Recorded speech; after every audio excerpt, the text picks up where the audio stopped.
Buenas tardes, hermanos. Qué gusto verlos en este día de reflexión, de meditación.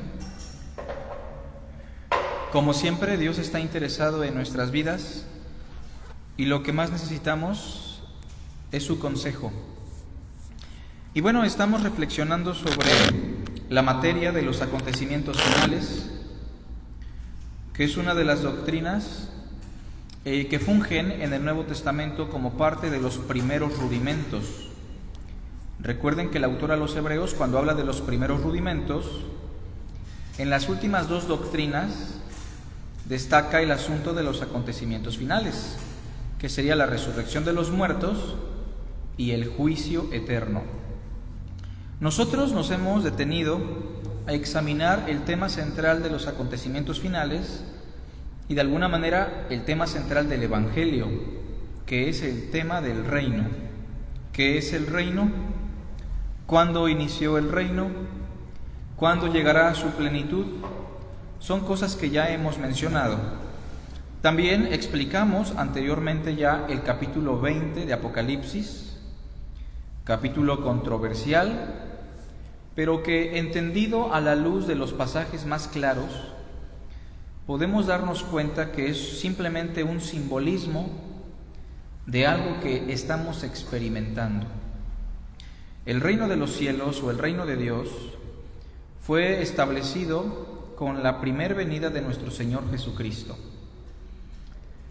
Y lo sabemos porque eso se ha manifestado en el hecho de que Satanás ahora, aunque existente y activo, está restringido. En el lenguaje de Juan, en Apocalipsis, ha sido atado. El príncipe de este mundo ha sido echado fuera. El príncipe de este mundo ha sido ya juzgado. Con ello, Pablo pregunta: ¿quién acusará a los escogidos de Dios? Ya no. El acusador ya no tiene esas facultades. El acusador tiene ciertas restricciones y el reino de Dios va avanzando gradualmente, como lo que vimos hace 8 días, la semilla de mostaza o la levadura. Hoy tenemos la reflexión sobre dos parábolas. Mateo capítulo 13. Recordemos que el capítulo 13 es la explicación de Jesús sobre el reino a través de parábolas. Muchas veces las parábolas, para muchas personas, fungen como un obstáculo, una barrera para entender el reino. Muchas personas no entendían el mensaje de Jesús porque era un mensaje transmitido por parábolas. Pero para los discípulos, los hijos del reino, Cristo en un lugar especial y en un tiempo muy en particular, los apartaba y les explicaba a detalle lo concerniente al reino de Dios. Bueno, las parábolas de Mateo 13 son las siguientes. La primera parábola, que es la parábola del sembrador, así se le conoce vulgarmente, es la parábola que nos habla de los diferentes oidores del mensaje del reino. ¿Recuerdan eso? En este mundo, todas las personas que escuchen el mensaje del reino de Cristo se van a clasificar en 4 partes: oidores olvidadizos, ¿lo recuerdan? Oidores emocionales, que así llegan y se van. Oidores amadores de este mundo, pero el último es el bueno. Oidores que entienden y ponen por obra el mensaje del reino. Después viene la parábola del trigo y la cizaña, que es una parábola que nos da una vista panorámica de lo que es el reino de los cielos. Y nos dice 2 cosas básicas. El reino de los cielos tiene una siembra y tendrá una cosecha. Un establecimiento, cosa que ya se dio, y una plenitud. En esa plenitud, que se le llama la siega o el fin de este siglo, pues el reino llegará a depurarse de tal forma que todos los malos, todos los perversos y todos los que oprimieron al pueblo de Cristo serán condenados. Las siguientes parábolas son paralelas. La semilla de mostaza y la levadura Aunque son diferentes parábolas, su enfoque es el mismo. Estas dos parábolas que vimos hace 8 días nos hablan sobre la expansión del reino. ¿Lo recordamos? El reino de los cielos es insignificante en su establecimiento, pero a medida que se va acercando el fin, va creciendo y se va expandiendo a través de algunas cosas que ya mencionamos, como nuestra oración, la oración del reino. Venga tu reino, es decir, que se haga tu voluntad como en el cielo, así también en la tierra. Se expande el reino cuando buscamos primeramente el reino de Dios y su justicia, que hemos explicado es la justicia que nos enseñó Jesús, una justicia que va por encima de la justicia de la ley de Moisés. Y también se expande el reino de los cielos cuando nosotros proclamamos el mensaje del reino. Las últimas parábolas que vamos a examinar son las del verso 44 al verso 46. La del verso 47 al verso 50 no la vamos a examinar, la parábola de la red. ¿Por qué? Porque es lo mismo que la parábola del trigo y la cizaña, solo que de manera sintetizada. Pero del verso 44 al 46 tenemos dos pequeñas parábolas, ¿las notan? Y su enfoque es diferente a las otras. Pongan mucha atención, mis hermanos. Además, el reino de los cielos es semejante a un tesoro escondido en un campo, el cual un hombre halla y lo esconde de nuevo. Y gozoso por ello va y vende todo lo que tiene y compra aquel campo. También el reino de los cielos es semejante a un mercader que busca buenas perlas, que habiendo hallado una perla preciosa, fue y vendió todo lo que tenía. El enfoque de hoy en estas parábolas es el valor del reino de los cielos. No es una vista panorámica, no es la expansión, es el valor que Cristo le da o el valor que tiene el reino de Dios. Y vean que el reino de los cielos es el punto de comparación. Algunas personas han dicho que el tesoro escondido es Cristo o que esa perla de gran precio es Cristo. Pero el texto mismo nos explica cuál es ese tesoro y qué es esa perla. ¿Y qué nos dice el verso 44? El reino de los cielos es semejante a. ¿Se entiende? Verso 45, el reino de los cielos es semejante a. Tenemos un símil extendido, o sea, una parábola. Pero ambas parábolas tienen el mismo enfoque, el valor que tiene el reino de Dios. Ahora, nosotros ya sabemos que el reino de los cielos o el reino de Dios es una condición presente que ya estamos experimentando. Y la pregunta es, ¿qué tanto valora usted? ¿Qué tanto valoramos hoy lo que Cristo llama el reino de Dios? ¿Qué valor tiene para usted el reino de los cielos? Pues de alguna manera u otra yo creo que para usted tiene un valor grande, porque usted ha tomado este tiempo para estar aquí y darle prioridad a las cosas del reino. Entonces sería una mentira decir que usted no le da valor. Pero probablemente a través de estas parábolas podamos entender el valor que le debemos dar, ¿no?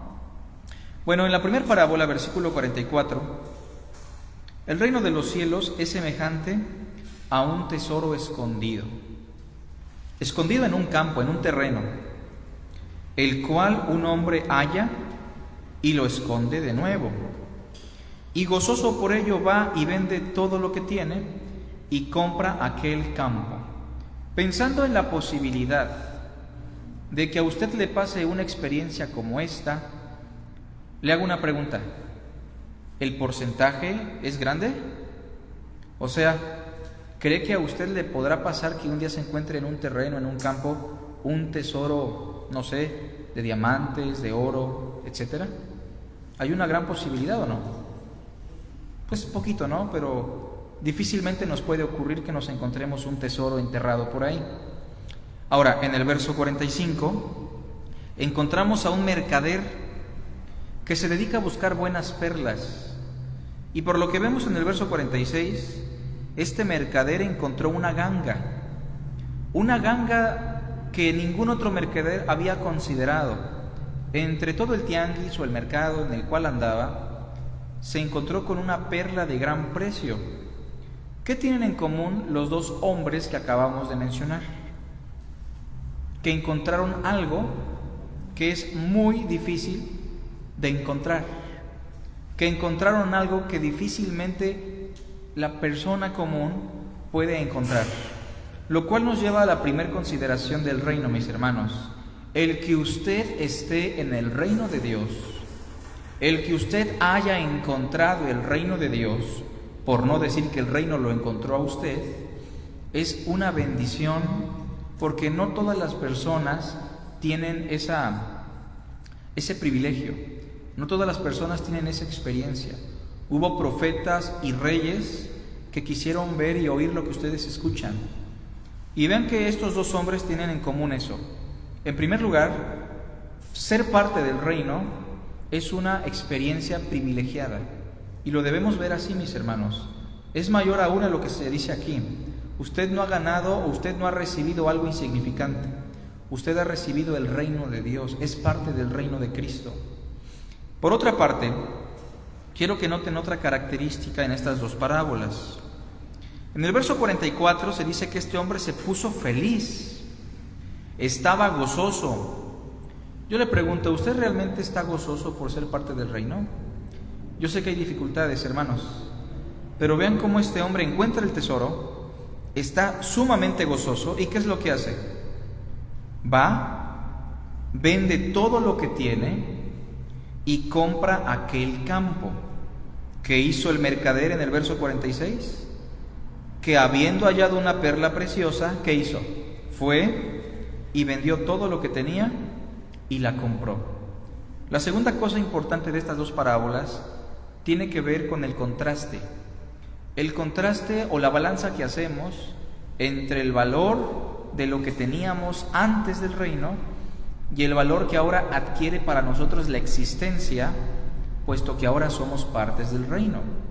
Con esto no estoy diciendo que usted tenga que vender todo lo que tiene y quedarse en la ruina. No, hay personas que están en una pobreza extrema, que son cristianos y que no se desarraigan de algunas cosas que para ellos son valiosas. El punto es que nos desarraiguemos y que ya no le demos valor a aquellas cosas las cuales nosotros antes valorábamos. Voy a poner algunos ejemplos y la enseñanza va a versar sobre dos personajes en particular, ¿sale? Uno negativo y uno positivo. Y espero que usted entienda el mensaje y no lo malinterprete. Los dos personajes de los cuales vamos a hablar estaban en la misma condición. Pecadores que tuvieron contacto con el reino, o sea, tuvieron ese privilegio de tener contacto con el reino. Los dos eran personas sumamente ricas. Uno accedió al reino porque entendió el gran valor que tenía, y otro le siguió dando valor a su vida, a su riqueza, a su glamour, a sus lujos. Estamos hablando de dos personajes en particular, los vamos a examinar. Mateo, más adelante, por favor. Capítulo 19, versículo 16. Ahora quiero decir algo. Cuando hablamos de valor hoy, no estamos hablando precisamente de riquezas, no estamos hablando de dinero, ¿sale? En estos contextos probablemente hablamos de personas ricas, pero estarán de acuerdo conmigo que hay personas muy pobres que aun cuando tienen contacto con el reino, le siguen dando valor a aquellas cosas que son importantes para ellos, aun cuando viven en una extrema pobreza, y menosprecian así el reino de Dios. Entonces no estamos hablando solamente de cosas materiales, sino de un estilo de vida probablemente, de un deseo en el corazón, de un anhelo del poder, etc. Veamos el primer ejemplo, verso 16. Hablamos de un joven rico, importante entre los judíos. Entonces vino uno y le dijo: Maestro bueno, ¿qué bien haré para tener la vida eterna? Dos cosas a destacar de este joven rico. Primero, ¿Él cree que existen personas buenas, sí o no? Sí, porque con mucha ligereza, sin conocer mucho a Jesús, y no es que Jesús no sea bueno, sabemos que era bueno, pero este hombre con mucha ligereza le llama bueno. O sea, en su perspectiva, para él existen personas buenas, personas merecedoras ¿de qué? Del reino de Dios. Pregunto, ¿existen personas así? ¿Existen personas buenas que merezcan el reino, hermanos? No. Pero otra cosa, vean su pregunta. ¿Qué bien haré para heredar o para tener la vida eterna? ¿Qué manifiesta su pregunta? Vean, ¿qué bien haré? ¿Se cree capaz de hacer el bien? ¿Piensa que la salvación es por obras? También. Vean cómo este hombre viene infectado con una cosmovisión equivocada sobre el reino de Dios. Porque el reino de Dios no es un reino al cual accedemos por obras, ¿o sí? Sino por pura gracia. El reino de Dios no recibe a personas buenas. El reino de Dios recibe a pecadores. Y el requisito para acceder al reino es que entendamos y reconozcamos que somos malos y perversos y que estamos podridos hasta el núcleo. Y que aunque aparentamos bondad, porque para mí hay personas buenas desde una perspectiva humana, para la lupa de Dios, como dirá Pablo, no hay justo ni aún uno. Entonces Cristo le dice en el verso 17, Él le dijo, a ver, ¿por qué me llamas bueno? Acuérdate que ninguno hay bueno, sino uno. ¿Quién? Dios. Dios es el único bueno. O sea, tenemos que entender que para Cristo bueno es un sinónimo de perfección, es un sinónimo de excelencia, y ningún ser humano alcanza esos estándares. Mas si quieres entrar en la vida, vean lo que le dice el Señor, guarda los mandamientos. Pregunta importante, si un hombre desde que nace hasta que muere guarda todos los mandamientos sin fallar, ¿puede obtener la vida eterna, sí o no? Fíjense la pregunta, si un hombre jamás peca, así lo voy a poner, ¿no? Porque ha cumplido desde que nació hasta que murió todos los mandamientos, ¿en teoría se puede salvar o no? Pues en teoría sí, porque ¿qué le dijo el Señor en el verso 17 al final? Si quieres entrar en la vida, ¿qué le dice? Guarda los mandamientos. ¿Tiene razón Cristo o no? Sí, o sea, hermanos, es una verdad.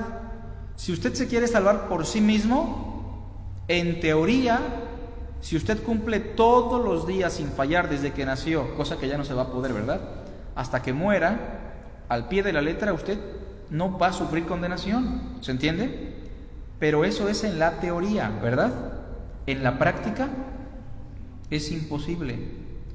Pero la pregunta es, ¿Cristo sabe que este joven no puede?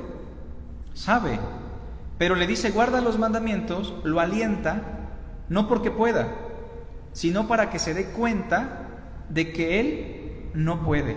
Y vean lo que dice el Señor. El joven le dijo, ¿cuáles? Y Jesús le dijo poquitos, Bueno, primero, no mates, no adulteres, no hurtes, no digas falso testimonio, honra a tu padre y a tu madre, y amarás a tu prójimo como a ti mismo. ¿Sencillo o difícil?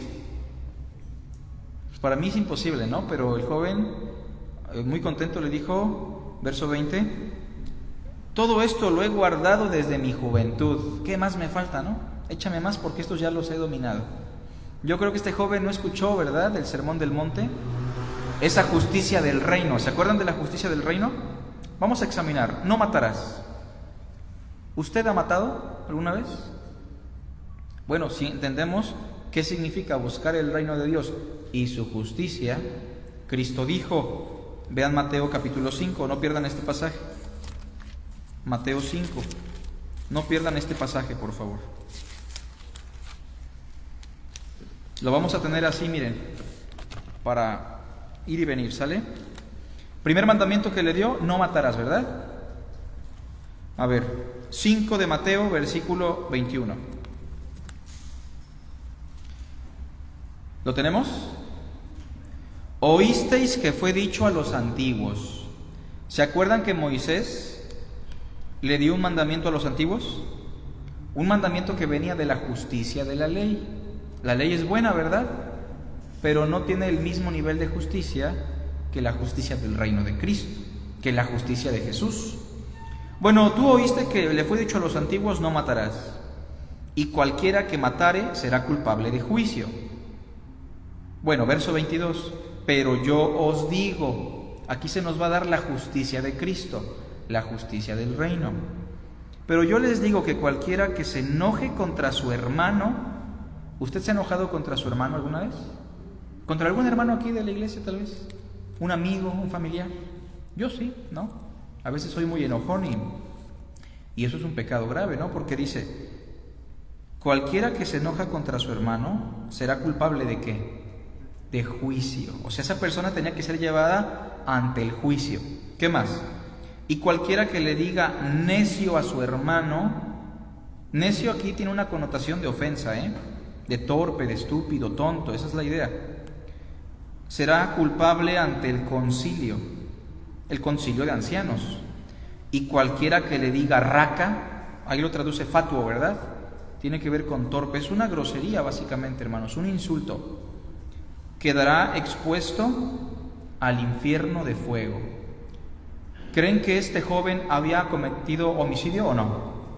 Pues claro, pero él pensaba que no, porque para él la justicia era, si no mato, no soy un homicida.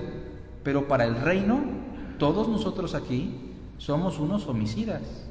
Vamos a pensar en un bebito, ¿no? Tenemos a Gaby por acá.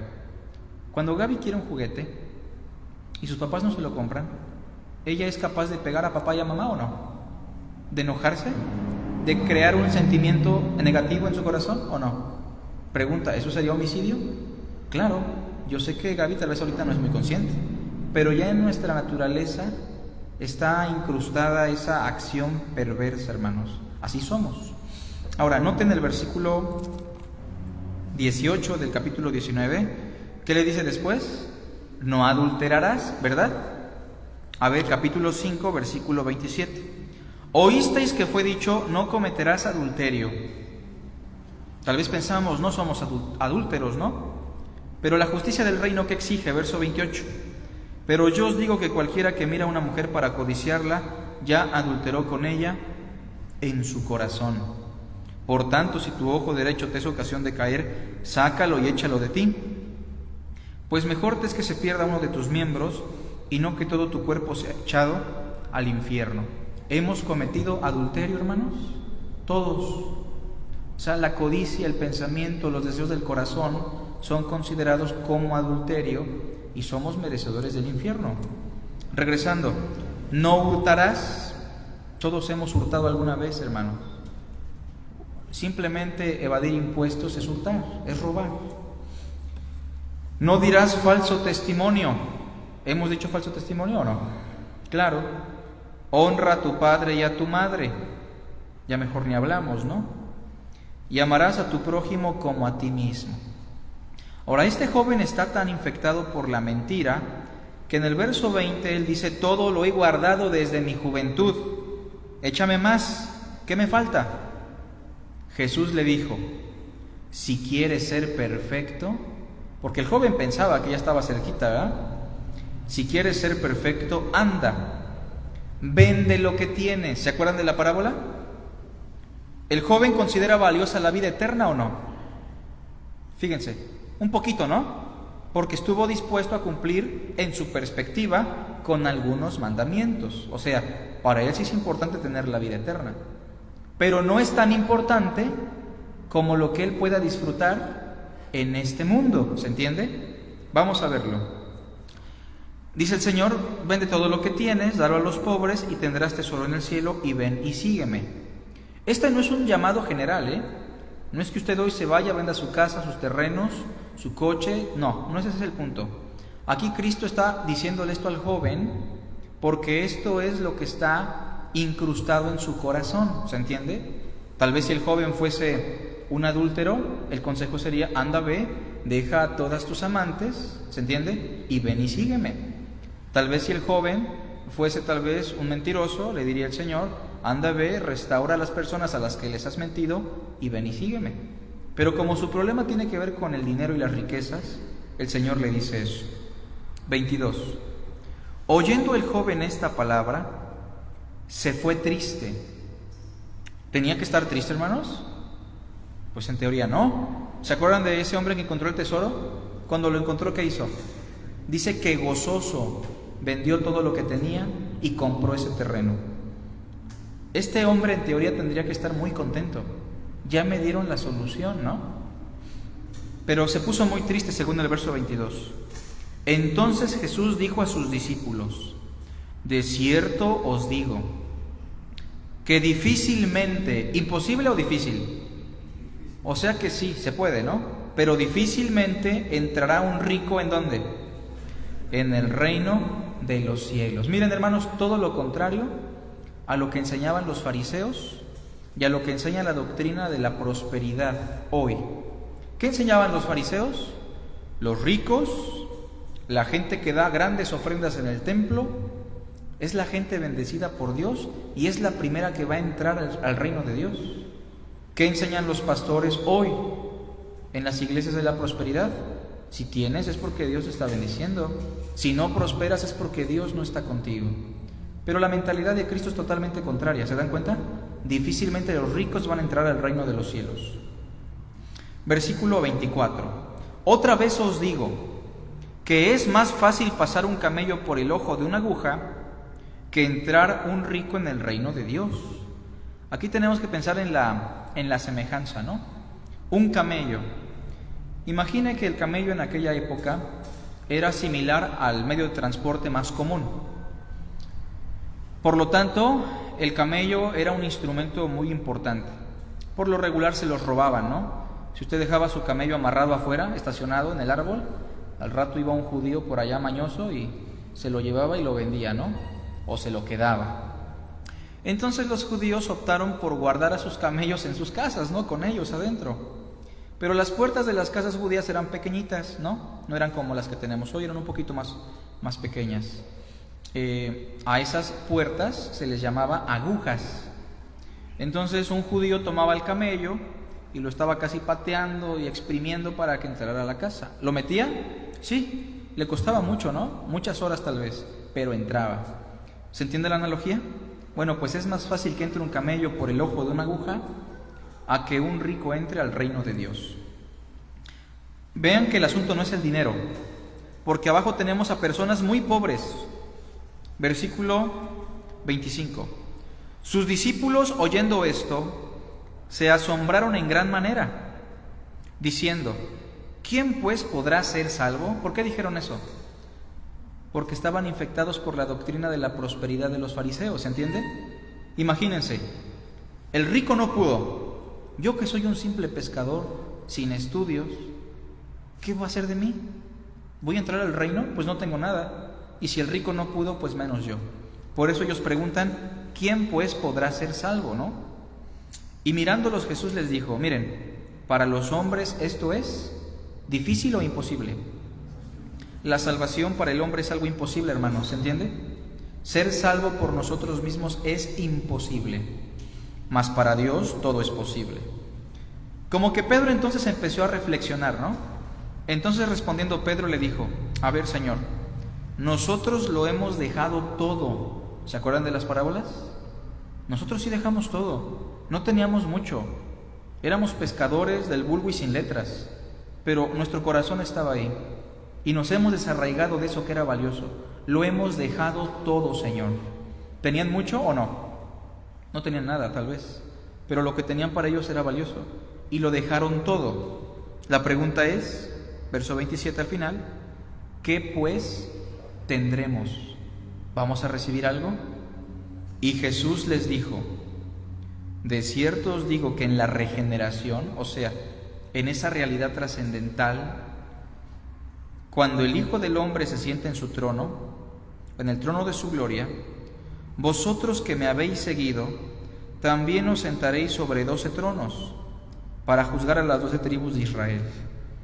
Y cualquiera, no importa si es hoy, en 2000 años, no importa si es hombre o mujer, no importa si es pobre o rico, cualquiera que haya dejado casas, hermanos, hermanas, padre o madre o mujer o hijos o tierras por mi nombre, recibirá 100 veces más y heredará la vida eterna. ¿Está diciendo Jesús que abandone a mis hijos? No, ¿verdad? ¿Está diciendo Jesús que abandone a mi esposa? No dudo que algunos quieran hacer eso, ¿no? Ese no es el consejo. El consejo de Cristo es el siguiente, lo voy a tratar de detallar más. Si por causa del reino, ¿no?, tus hijos ya no quieren nada contigo, si por causa del reino tu padre no quiere nada contigo, si por causa del reino tienes que perder casa, tierras, porque eso pasó, hermanos. El gobierno de muchas épocas los oprimía tanto que ellos tenían que decidir entre su vida, sus bienes, su familia o el reino. ¿Se entiende esto? Bueno, pues cualquiera que pierda todo eso va a recibir 100 veces más, verso 29 al final. Recibirá 100 veces más y heredará la vida eterna. Pero muchos primeros, como este rico, serán postreros. Y los que estaban al final, como los pobres, pescadores, serán primeros. Como dijo Juan a los escribas y fariseos: he aquí los publicanos y las rameras van delante de ustedes en el reino de Dios. Este primer ejemplo es negativo, hermanos. Y el llamado de este primer ejemplo tiene que ver con: si hemos dado valor al reino y estamos en el reino, nos despojemos de aquello a lo que le damos valor y que nos está estorbando tal vez. Si me está interpretando bien, no estoy diciendo con esto que venda sus cosas, sino más bien que si hay algo ahí que está queriendo desplazar al reino en su corazón, usted lo deseche, aunque lo tenga, pero que lo deseche. Otro ejemplo para concluir. Lucas, por favor. Lucas, capítulo 19. Vamos a ver otro ejemplo.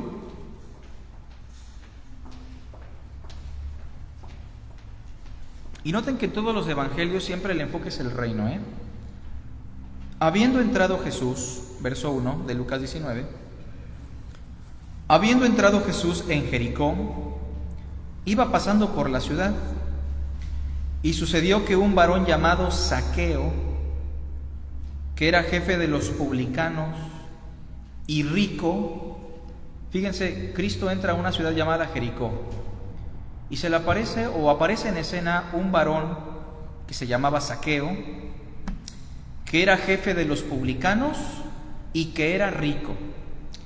Un publicano en aquella época era un judío que se había vendido a los romanos y oprimía a los judíos para recaudar impuestos a favor del imperio romano. ¿Se entiende? Un publicano era una persona detestable, era repugnante para los judíos porque era un traidor que se había vendido por dinero a los romanos. Regularmente los publicanos tenían una vida desenfrenada, totalmente torcida, y estaban llenándose de riqueza a costa de la injusticia, una cosa muy similar como lo hará hoy día tal vez el cobro de impuestos en cualquier país. Pero este hombre Zaqueo no era cualquier publicano, ¿verdad? ¿Quién era? El jefe de los publicanos. ¿Qué dice al final? Y rico. Igual, ¿no? Un hombre rico. Y que sabemos que su riqueza la había hecho a través de la injusticia, la traición, la depravación, la inmoralidad. Ahora, verso 3. ¿Qué es lo que nace en el corazón de Zaqueo? Procuraba ver quién era Jesús. ¿Qué es lo que nació en su corazón? Curiosidad. No es que quiera seguir a Jesús, ¿verdad? Simplemente le dio curiosidad. ¿Qué enseñará ese judío? ¿Quién será? ¿De veras es tan importante como se ha predicado? Tal vez es lo que nació en su corazón también, ¿no? ¿Y qué enseñarán en esa iglesia? ¿O qué predicará el pastor?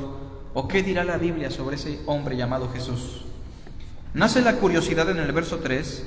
Procuraba ver quién era Jesús, pero no podía a causa de la multitud, pues era pequeño de estatura, chaparrito, ¿verdad? Y corriendo delante subió a un árbol sicómoro para verle, porque había de pasar por allí. ¿Su curiosidad era grande, hermanos? Sí, porque para correr, siendo una persona con limitantes, y trepar a un arbolito, significa que tenía muchísima curiosidad de saber quién era Jesús. No era un buen hombre, era un hombre perverso y malo, pero tenía una curiosidad por quién es Jesús. En el versículo 5, cuando Jesús llegó a aquel lugar, mirando hacia arriba, le vio y le dijo: Zaqueo, date prisa, desciende, porque hoy es necesario que pose yo en tu casa. Y Zaqueo tenía una buena actitud, hermanos, ¿eh? ¿Tiene contacto con el reino o no? ¿Ingresó ya al reino? Todavía no, pero ha tenido ya contacto con el reino. Es probable que algunas personas, si Cristo les hubiese dicho, hoy quiero posar en tu casa, les hubiesen dicho, ¿sabes qué? Pues como que no estoy listo, no estoy preparado. Pero este hombre estaba muy contento. Ven el verso 6. Entonces él descendió a prisa, ¿y cómo lo recibió? Gozoso. ¿Se acuerdan de la parábola? Del hombre que encontró el tesoro y estaba gozoso. Lo recibió gozoso, hermanos. Si ven el verso 7. Al ver esto, todos murmuraban diciendo que había entrado a posar con un hombre pecador. Fíjense cómo hablaban de Cristo, ¿no? ¿Cómo es posible que Él entre a posar con un hombre pecador? Pero volvemos a reiterar, Cristo está buscando a la gente mala, a la gente perversa. Usted no es bueno, usted no es buena, usted es muy malo y merece la condenación. Y por eso el Señor le ha recibido, porque el requisito es ser un pecador. En el verso 8, entonces Zaqueo, puesto en pie, dijo al Señor: He aquí, Señor, la mitad de mis bienes doy a los pobres, y si en algo he defraudado a alguno, se lo devuelvo cuadruplicado. ¿Se lo pidieron? ¿No? ¿Pero por qué él estuvo dispuesto a hacer esto? Miren, hermanos, dar la mitad de sus bienes a los pobres y retribuir el agravio cuadruplicado, ¿qué implicaciones tenía en Zaqueo? La ruina, ¿verdad? La pobreza otra vez, ¿no? Un hombre que va a quedar sin nada. Ahora, no digo que estuvo bien o estuvo mal, el punto es que Zaqueo entendió el valor de quién era Jesús y el valor del reino, ¿o no? Lo entendió tanto que se despojó de todo lo que tenía. Y en el verso 9 Jesús le dijo: Hoy ha venido la salvación a esta casa, por cuanto él también es hijo de Abraham. Un hombre perverso, un hombre malo, pero que consideró el valor del reino. 10. Porque el Hijo del Hombre vino a buscar y a salvar lo que se había perdido.